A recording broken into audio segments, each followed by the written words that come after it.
Shida yetu ni yule mbunge wa chakula na shilingi 200.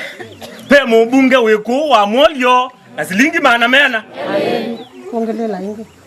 Edo wa mbunge wa Molyo na maana.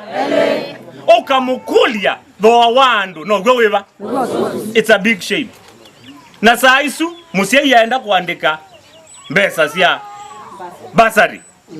Uyuso cia ngili muonza kane 10 na wathi kuisia mbesa cionka kilo na uso isie na kilo na kwatie ticho.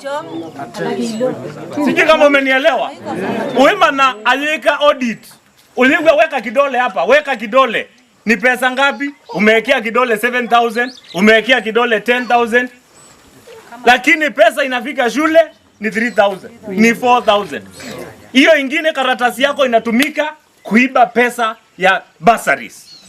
And that is why I have said, and I'll keep on repeating, before he comes here, mundu enezetu komana, paya mathikoni. Na nga mutabia te mathikoni. Nga muya before you speak to these people.